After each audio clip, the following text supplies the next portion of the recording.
Salut tout le monde, c'est Upagame. Aujourd'hui on se retrouve sur Minecraft Pocket Edition pour une nouvelle vidéo, une petite présentation d'une machine Redstone que j'ai fait en 2 exemplaires.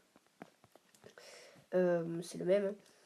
Et en fait c'est une porte à code qui est très compacte.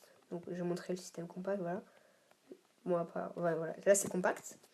Donc il est vraiment très petit et le code, on peut pas tricher pour trouver le code. Par exemple, si vous activez tous les leviers, vous voyez que la porte ne s'ouvre pas. Il faut vraiment faire le bon code pour que la porte s'ouvre. Si vous faites un mauvais code, la porte se referme. Là, il n'y a rien qui s'allume, c'est pas bon, c'est pas bon, c'est pas bon. Il faut faire toujours le bon code. Donc bien sûr, je vais vous montrer comment faire cette merveille en quelque sorte. Donc tout d'abord, nous allons commencer par poser une structure comme ceci pour poser la porte à l'intérieur. Ensuite, vous allez creuser de 2 blocs dessous justement cette structure. Pareil, 2 blocs en face et encore 2 blocs en face, comme ceci.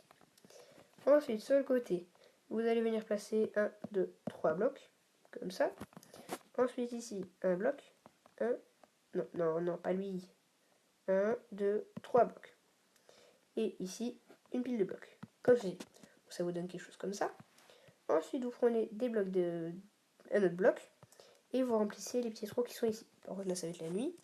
On va faire quelque chose de très utile, très pratique. Ça s'appelle un lit. Ça permet de dormir. On dormira après.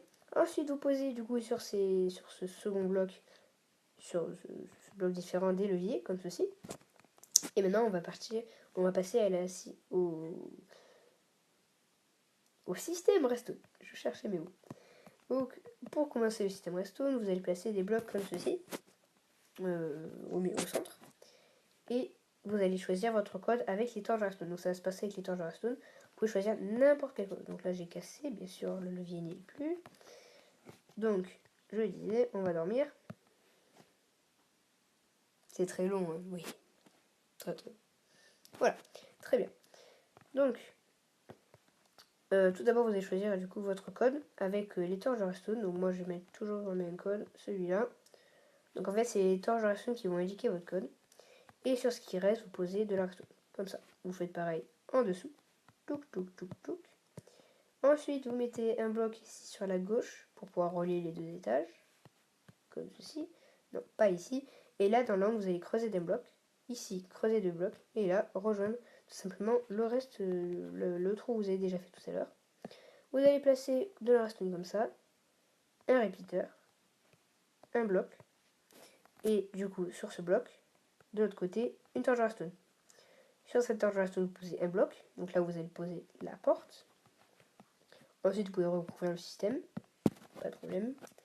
Et votre système est terminé. Voilà, il n'y a vraiment rien de très compliqué. Vous voyez que si on fait ça ne marche pas. Il faut vraiment faire le bon code pour que ça s'ouvre. Si on fait un mauvais code, ça marche pas, ça marche pas, ça marche pas, ça marche pas. Hop. Là, vous voyez que ça ne marche pas du tout. Pas du tout, du tout, du tout. Et là, ça marche quand c'est le bon code. Voilà, donc cette porte qui est très simple à faire et très compacte. Je l'aime beaucoup. Vous pouvez vous amuser à la faire dans vos let's play ou je ne sais quoi. Voilà. Et j'espère que cette vidéo vous aura plu. N'hésitez pas à liker, commenter, partager ou même à vous abonner pour plus de fun. Allez, c'était Upagame. Bye tout le monde.